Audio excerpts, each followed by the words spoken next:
겉옷 팔아 검을 사라. 마지막 시간으로 검을 사라. 검을 사라.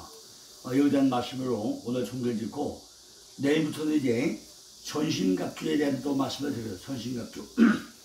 우리가 전부 다 겉옷을 팔아가지고 검을 사고 나면은 우리 뭘 입어야 되죠? 우리 완전 무장을 해야 되겠죠. 완전 무장. 그래서 내일부터는 전신갑주의 말씀을 또 드리겠습니다. 겉옷을 다 팔았으면 우리가 뭘 사야 된다고요? 검을 사야 된다죠. 검이 뭐죠? 말씀이죠. 히브리어 보면 히브리어는 검이라는 얘기가 하라부야. 하라부. 바짝 말아버리다, 황폐하다, 공격하다, 죽이다 이런 뜻입니다. 하라부, 몸을 마르다, 황폐하다, 공격하다, 죽이다. 우리가 하나님의 말씀을 칼을 가지고 있으면 우리의 마음이 황폐해야 되고 아주 가뭄이 들고 갈급해야 돼요. 내가 말씀도 갈급해야 말씀을 찾아서 읽게 되고 또 보게 되겠습니다. 사다라는 얘기는 카나, 얻다, 시급하다, 창조하다 이런 의미 가지고 있습니다.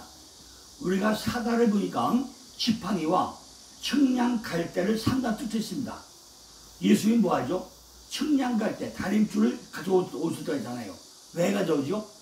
우리의 모든 것을 다 사기 위해서 청량줄 가지고 갈대 차 가지고 전부 다 청량 다림줄 가지고 우리의 청량을 한다는 거죠. 우리로 하여금 전부 다 황폐하게 하고 가뭄이 들게 해가지고 이런 것이 시작에는 뭐죠? 뭘 변한다고요? 히브리서 4장 10절 보니까 하나님의 말씀은 살았고 운동력이 있어 좌우에 날선 어떤 검보다도 예리하고 혼과 영과 및 관절과 골수를 찔러 쪼개까지 하며 또 마음의 생각과 뜻을 감찰하니 이런 말씀이 나오죠. 좌우에 나설 검이 영과 혼과 그죠? 뭘 쪼개요? 골수까지 찔러 쪼갠다는 것입니다. 우리가 이것이 잡는 뭐죠? 황폐하게 말하는 황폐하게 말라버린다는 거죠. 그죠? 혼과 영과 관절과 골수까지 다 찔러 쪼개가 나면 뭐만 하죠? 우리가 황폐하게 된다는 것입니다. 혼과 영이 뭐죠? 바로 우리의 속사람 완전히 내 가운데 걸 완전히 쪼개버린다는 것입니다. 내 영혼이나 모든 것들이 아주 황폐하게 가뭄이 들도 한다. 가뭄이. 이 지팡이를 사가지고 뭘 가죠? 홍해를 가르죠. 모세가 지팡이 가지고 딱 하니까 홍해가 좌우로 갈라지지 않습니까? 이렇게 우리 마음도 갈라져야 된다는 거죠. 우리의 영혼이 다 황폐하게 해가지고 지팡이 해가지고 뭘 만들어요? 에덴 동산, 기쁨과 즐거움의 동산으로 만들어야 된다는 것입니다. 창세기 3장 24절 보니까 이같이 하나님이 그 사람을 내어 쫓아내시고 에덴 동산 동편에 그룹들과 두루도는 화염검을 두어서 생명나무의 길을 지키게 하시라 그랬어요. 바로 화염검이죠. 화염검. 바로 화염은 라하트 불꽃이죠. 검이 나를 의미하는데 검은 하라부였죠. 하라부. 근데 하라부인데 화염은 하라트라고 하세요. 바로 공격을 한다는 거죠. 창세기 3장 20절 보니까 하나님이 가라사대 이 사람이 선악을 아는 일에 우리 중 하나같이 되었으니 그가 그 손을 들어 생명나무 실과도 따먹고 영생과 하노라 는 말씀 나오죠. 사실 22절에는 생명나무 실과를 따먹고 이미 우리가 영생에 들어갔잖아요. 그런데 생명을 가진 자는 에덴 동산에서 내보내준 파송을 받는다는 것입니다. 그죠? 우리가 에덴 동산에서 생명을 가진 자는 나와야 된다는 거죠. 파송을 받아가지고 에덴 동산에서 나와가지고 내 안에 생명에 들어가서 내가 내 안에서 뭘 해요? 기쁨과 즐거움이 되었고 나면은 이걸 가지고 우리가 뭐 한다고요? 사역을 해요. 사역을 하는데 어딜 봐요? 사역지로 내보내야 된다는 것입니다. 그런데 우리들은 나쁜 일을 해가지고 쫓겨난다는 것이 잘못 생각하고 있다는 거죠. 그죠? 화염검을 두고 지키던 하는데 전부 다 잘못을 저질러가지고 내가 쫓기는 걸 생각하는데 그게 아니라는 거죠. 우리가 밖에 나와서 일을 해야 된다는 거죠.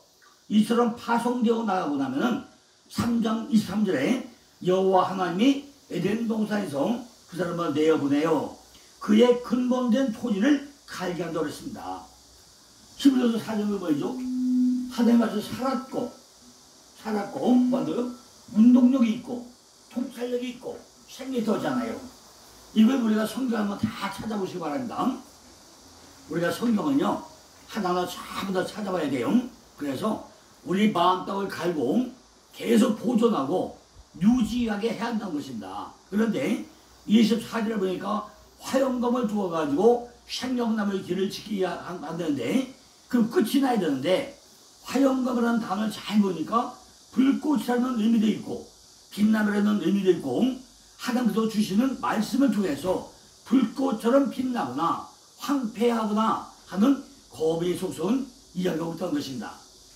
화영검이라고 해가지고 불타는 것이 있는 검이 있다는 것이 아니라 24절 보니까 두루 도는 화영검이라고 기록되어 있습니다. 두루 돈다는 건 뭐죠? 바로 히브리어 하파크 변화시키다, 뒤집어 엎다, 전복시키다 이런 의미를 가지고 있습니다.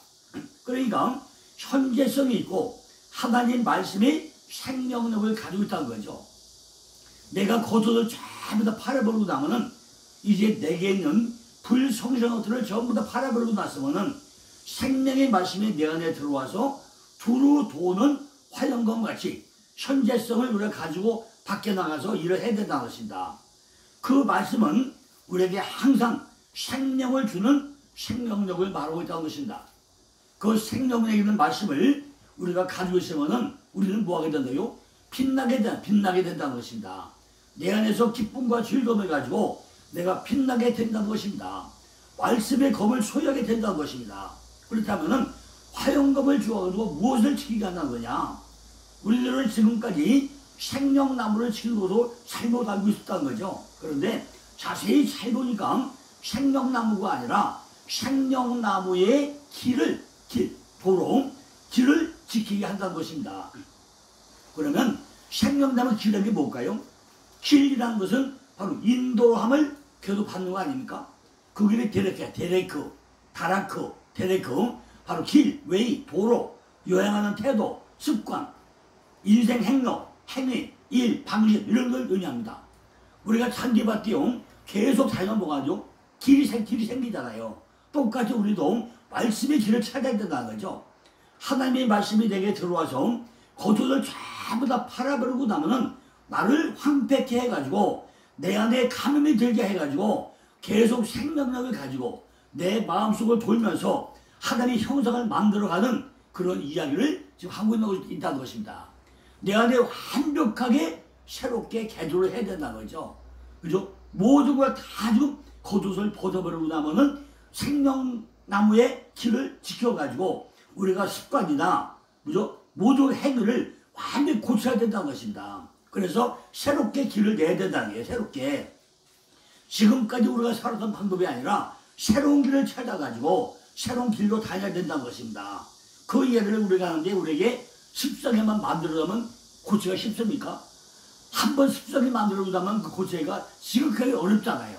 그러니까 겉옷을 전부 다 팔아버리고 새롭게 다라크 길을 만들어가지고 생명나무 길을 우리가 지키게 해야 된다는 거죠. 생명을 만드는 하나의 틀을 다시 만들어야 된다는 것입니다. 내가 겉옷을 팔고 마음을 완전히 비워버리고 나면은 하나님의 말씀은 생명이 들어와가지고 이 생명이 가지고 뭐죠? 생명이 말씀의 떡이잖아요. 생명의 떡을 가지고 말씀의 떡을 가지고 틀에다 집어넣어서 내가 새롭게 받게 되는데 그게 뭐라나요? 말씀이 내 안에 계속 두루 돌면서 현재성을 가지고 있기 때문에 하나님이 주시는 그 형상과 모양 가지고 틀을 가지고 생명나무 길을 지켜야 된다는 것입니다. 우리가 길을 만들 때 한 번 가고 두 번 가고 세 번 가고 10번 가고 10,000번 가고 나면 거기 완전히 길이 만들어지지 않습니까? 처음에는 작은 도로일지 모르지만은 여러 번 가고 나면은 넓은 길이 만들어진다는 것입니다. 이것이 완전한 습성의 틀이 내 안에 새롭게 만들어져야 한다는 것입니다. 지금까지 우리가 30년 40년 예배 생활하면서 교회만 왔다 갔다 하는 이런 생활에서 이제는 내가 겉옷을 다 팔아버리고 났으면은 완벽하게 우리가 받게 된다는 거죠. 어떻게 뭐에 무성했죠? 소경 바디메오강 여리고에서 향내 나는 곳에서 예수를 보자마자 뭐였다고요? 겉옷을 벗어버리고 다윗의 자손 예수여 너를 불쌍히 여다도 가져가니까 눈이 띄어져 가지고 보고 다 달려갔다 했잖아요. 우리도 이렇게 겉옷을 벗어버리고 하나님의 사랑받는 자가 되고 나면은 우리 안에 뭘 새롭게 길을 만들어야 된다는 거죠. 습성을 만들어야 된다는 것입니다. 결국은 예수 그리스도의 형상이 내 안에서 새롭게 이루어져야 된다는 것입니다. 이것을 화영검이라고 하는 것은 말씀에 불붙은 검같이 계속 내 마음속을 돌고 돌고 돌아야 된다는 것입니다. 이처럼 돌면서 실제로 역사하시는 생명을 가지고 내 안에 틀이 만들어지고 틀이 잡혀야 된다는 것입니다. 이것을 화영검이라고 지금 표현하고 있다는 것입니다. 화영검으로 하여금 우리 속에 틀이 만들어지고 나면 그 틀 속에 누가 들어가요? 내가 틀 속에 들어가야 된다는 것입니다. 거짓말도 잠깐만 거짓말쟁이가 되죠. 그죠? 거짓말쟁이가 돼요. 프로가 된다는 거죠. 이것이 길이 나고 나면 똑같은 것과 같은 그런 것이 생긴다는 것입니다. 계속 생명의 말씀을 가지고 나를 다스려가고 내가 황폐해져 가고 갈급하게 되고 나면은 새로운 말씀을 쫓아서 우리가 말씀의 빛을 비춰가지고 내가 내 묵은 땅을 가롭게 되고 내가 상처가 뭔가 보게 되고 내가 기도하게 되고 묵상하면서 말씀을 보니까 내가 이런 가치도 있었구나 이걸 발견하게 되고 발견하고 나면 내가 해결자로 모든 걸 처리해야 된다는 것입니다. 그때는 이것을 주님이 해결해 달라고 기도하는 밖에 없잖아요. 기도하게 되면 기도해야 되고 내가 고치면 내가 고치고 뭔가 바뀌어져야 된다는 것입니다. 그러면 하나님의 공의가 들어가면서 이내를 거두라고 말씀하고 있다는 것입니다. 그것은 하나님의 사랑으로만이 해결된다는 것입니다. 해결되고 나면 점점 뭐죠? 말씀의 비가 내 안에 내린다는 거죠. 내 안에 비가 계속 내리기 때문에 뿌리가 내리고 틀이 되고 꽃이 피고 열매가 맺게 된다는 것입니다. 이것이 생명나무의 틀에 들어간다는 것입니다. 내게 생명을 주신 그 나무가 나에게 있기 때문에 나를 보호하시는 그 속에 딱 들어가게 된다는 것이요. 계속 원어를 가지고 묵상을 하고 기도하면서 전부 다 글자 하나를 보고 나면은 그 안에는 오트와 소드, 비밀과 그리스도가 하나하나 보이기 시작하고 이것이 눈이 띄어져 가지고 영적인 눈이 완벽하게 열리게 된다는 것입니다. 점점 같이 되어서 이걸 뭐예요? 습성화시켜야 된다는 것입니다. 그거를 우리가 뭐라고 한다고요? 그리스도의 형상이라고 하는데 이것이 바로 하나님의 비밀이라고 여기다 감춰놨다는 것입니다. 그렇기 때문에 그 안에 뭐예요? 지식과 지혜와 모든 비밀과 보화가 그 안에 다 들기 때문에 웬만한 것은 전부 다 하나하나 방어를 하고 있다는 것입니다. 저 사람은 저럴 수 있지 아니면 어린애기 때문에 그렇지 기도해줘야지 저 사람은 왜 뭐 인정을 하게 되고 모든 걸 우리가 불쌍히 여기게 되고 새로운 마음을 우리가 갖게 된다는 것입니다. 나를 긍휼히 여기게 된다는 것이죠. 내가 지금까지는 이런 사람이었구나. 나는 정말 보잘것없는 사람이었구나. 내가 교회 방과만 받고 다녔구나. 내가 새롭게 되었구나. 새로운 길을 만들고 하고 나면은 새롭게 모든 것들이 이미 정립이 된다는 것입니다. 그러면서 점점 뭐죠? 하나님과 관계가 회복되고 하나님 나라가 확장이 되어 간다는 것입니다. 그래서 이걸 하라고 지금 아담을 통해서 뭐죠? 에덴 동산에서 다시 내보낸다는 것입니다. 유치원을 끝나면 어디 가야죠? 당연히 초등학교에 가고 초등학교 끝나면 중학교 가고 고등학교 가야 되는 거 아닙니까? 장수한 분명에 이르기까지 우리가 하나님께서는 하나하나 대통제로 내보낸다는 것입니다. 그처럼 생명나무의 길을 간다는 것은 그런 양식으로 우리에게 바뀌게 한다는 것입니다. 겉옷을 팔고 검을 사고 나면은 생명의 사람으로 바뀌게 만들어 간다는 것입니다. 반드시 우리는 뭐 한다고요? 이렇게 겉옷을 팔고 검을 사고 이제부터는 그 적용해가지고 우리가 그리스도의 삶이 어떤 것인지 내가 신앙생활이 어떤 것인지 그걸 하나하나 점검을 해봐야 된다는 것입니다. 겉옷을 팔고 검을 산 사람들이 삶은 성경에서 어떻게 그렇게 나왔다고 하죠? 로마서 12장 14절로 20절에 보니까 너희를 핍박하는 자를 축복하라. 축복하고 저주하지 말라. 즐거워하는 자를 늘 함께 즐거워하고 우는 자들과 함께 울라. 서로 마음을 같이하며 높은 데 마음을 두지 말고 도리어 낮은 데 처하며 스스로 지혜는 취하지 말라. 아무에도 악을 악으로 갚지 말고 모든 사람 앞에서 선한 일을 도모하라. 할 수 있거든 너희로서는 모든 사람으로 더불어 화평하라. 사랑하는 자들아 너희가 친히 원수를 갚지 말고 진노하심을 맡기라. 기록됐을 때 원수 갚는 것이 내게 있으니 내가 갚으려고 주께서 말씀하시라. 네 원수가 주려는 먹이고 목마르는 마시우라. 그리함으로 내가 숯불을 그 머리에 쌓아놓으라. 악에게 지지 말고 선으로 악을 이기라. 이 말씀이 없다 그러죠. 여기에는 너무나도 우리가 지켜야 될 그리스도의 생활이 하나가 기록되어 있다는 것입니다. 우리는 우리를 핍박하는 사람을 대부분 조정했는데 여기도 뭐하러 하죠? 축복하라. 축복. 저주하면 축복을 하라고 하잖아요. 내가 생명력에 있는 검을 가졌기 때문에 생명나무의 양식을 가진 사람이라면 내가 이제는 내 자신이 율법이 죽어버렸기 때문에 이제는 뭐 한다고요? 저주하지 말고 축복을 하라는 것입니다. 이것이 실제 겉옷을 팔고 검을 가진 사람들이 삶으로 바뀐 삶이라는 것입니다. 이것이 실제 겉옷을 팔고 검을 가진 사람은 어떻게 살는지 우리에게 말씀한 것이 어디라고요? 로마서 12장 14절로 21절 말씀을 우리에게 주기는 말씀하는 것입니다. 우리는 다 악을 악으로 갚으러 하잖아요. 그러나 선한 일을 도모하라고 말씀하고 있습니다. 늘 좋아하는 사람과 끼리끼리 놀지 말고 할 수 있거든 너희로서는 모든 사람으로 더불어 평화하라고 말씀하고 있습니다. 너희가 친히 원수를 갚지 말고 진노하심으로 맡기라고 하죠. 맡기면 뭐하래요? 하나님 방법대로 하나님이 전부 다가 처리해 주겠다고 말씀하시는 것입니다. 원수 갚는 것도 내가 하지 말고 하나님이 나에게 맡기라는 것입니다. 오히려 내 원수가 주려면 먹이고 목마르거든 마시오게 하라는 거예요. 그리함으로 내가 숯불을 그 머리에 쌓아놓으라는 중요한 말씀으로 우리가 말씀하고 있습니다. 이 말씀이 뭐죠? 숯불을 그 머리에 놓으면 다 죽어버리는 말씀입니까? 지금 원수를 무엇으로 갚았다는 거죠? 전부 사랑으로 갚고 있잖아요. 사랑이 그 사람을 녹이는 것을 말하고 있다는 것입니다. 그러면서 악에게 지지 말고 선으로 악을 이기라고 말씀하고 있습니다. 우리는 악을 악으로 갚는다는 거예요. 이 사람 실제적인 삶을 이야기하고 있다는 것입니다. 마태복음 5장 44절로 48절을 보니까 나는 너에게 이르노니 너희 원수를 사랑하며 너희를 핍박하는 자를 위하여 기도하라. 이같이 한즉 하늘에 계신 너희 아버지의 아들이 되리니 이는 하나님이 그 해를 악인과 선인에게 비추게 하시며 비를 의로운 자와 불의한 자에게 내리우심이라. 너희가 너희를 사랑하는 자를 사랑하면 무슨 상이 있으리요? 세리도 이같이 아니하느냐? 또 너희가 너희 형제에게만 무단하면 남보다 더하는 것이 무엇이냐? 이방인도 이같이 아니하느냐? 그러므로 하늘에 계신 너희 아버지의 온전하심과 같이 너희도 온전하라. 기도를 하라. 기도를 하라는 것입니다. 어떻게? 중요한 것은 48절이죠. 그러므로 하늘에 계신 너희 아버지의 온전하심과 같이 너희도 온전하라는 거예요.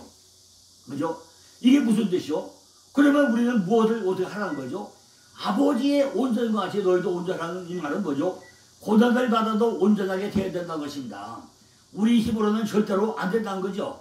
고난을 받을 때마다 내가 내 가시덤불이 있는 것 같이 깨질 때마다 계속 그걸 하나하나 깨뜨려야 된다는 것입니다. 그걸 깨져야 된다는 것입니다. 깨지고 나면은 하나님의 지팡이만 남게 되고 내 인생의 특정이 갈대적인 삶을 펴는 것이 원수를 사랑하고 핍박하는 자가 기도하게 되고 이 사람 하게 되고 나면은 하단과 같이 온전하게 변화가 된다는 것입니다. 온전하다는 것은 흠도 없고 점도 없는 것을 말하는 것 아닙니까?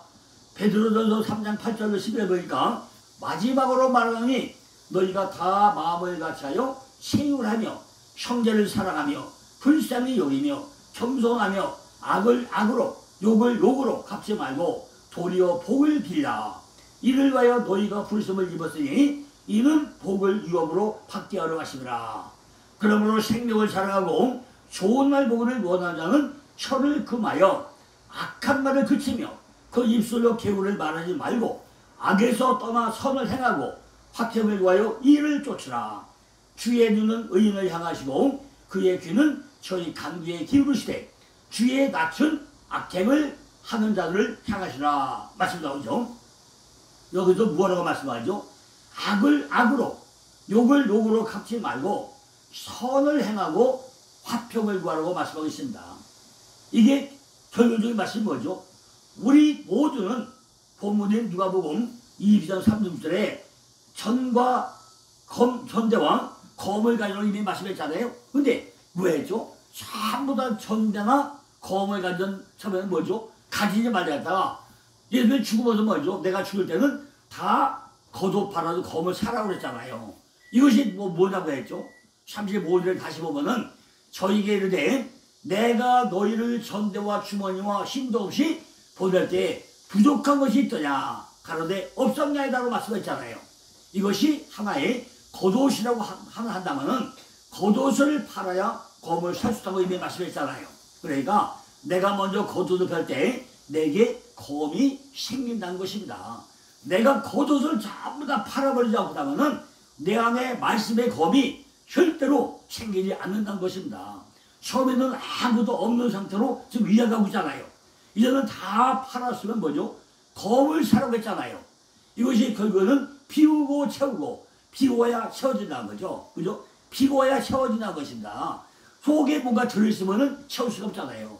그건 무엇이라고 하죠? 37절 보니까 내가 너에게 말하노니 기록된 바 저는 불법자의 동료로 여김을 받았다는 말이 내게 이루어져야 하리니 내게 관한 일이 이루어져 가느라고 그랬어요. 이 말씀을 단순히 그 당시에는 십자가에 못 박는 사건이라고 이야기했지만은 지금은 예수 그리스도께서 겉옷이 많은 불법자의 동료가 되어주고 있다는 것입니다. 우리가 비우려고도 안 되는데 그분이 불법자의 동료가 되어가지고 우리를 도와주겠다는 것입니다. 그걸 계속 우리에게 이루어가도록 도와주시는 바로 예수 그리스도라는 것입니다. 38절에 보니까 저희가 여쭤오되 주여 보소서 여기 검 둘이 있나이다. 검이 몇 개 있다고요? 검이 두 개가 있다. 둘이 있나이다. 대답하시되 족하다 하시라. 하나는 비우는 것이고 하나는 채우는 것입니다. 검이 두 개가 뭐라고요? 하나는 비우는 것이고 하나는 채우는 것이라는 얘기입니다. 마지막 해답으로 생각하지 말고 말씀이 흘러가는 것을 우리가 잘 보아야 된다는 거죠. 겉옷을 팔고 검을 산 것은 한 번으로 됩니까? 안 됩니까? 계속 반복하고 또 하고 또 해야 된다는 거죠. 한 번 겉옷 번다고 또 바로 한꺼번에 고쳐집니까? 안 되죠. 또 먹고 계속 벗고 검도 사고 계속 반복을 해야 된다는 것입니다. 그래서 뭐예요? 내가 길이 나야 돼. 길이 나야 된다는 거죠. 길이 날 때까지 우리는 반복을 해야 된다는 것입니다. 검이 둘이 있는 게 뭐죠? 둘은 반복이야, 반복. 계속 검 가지고 또 바뀌고 할 때까지 또 하고 반복하는 것입니다. 그걸 예수님이 족하다 이렇게 말씀하고 있다는 것입니다. 이걸 계속 가지고 뭐죠? 새롭게 길이 만들어질 때까지 우리가 하나님의 형상이 이룰 때까지 반복해서 하니까 주님이 족하구나 이렇게 말씀한다는 것입니다. 이것은 영원히 우리가 반복해야 될 그런 일이라는 것입니다. 한 번에 안 된다는 것입니다.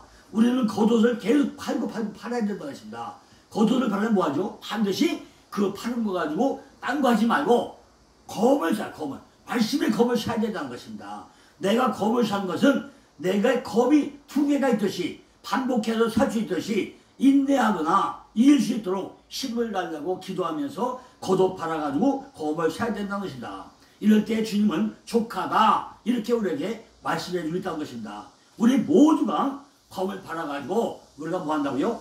검을 사시기를 간절히 기도해야 됩니다. 이제 내일부터는요 에베소 쪽에서 전신갑주 핵심이 뭐냐?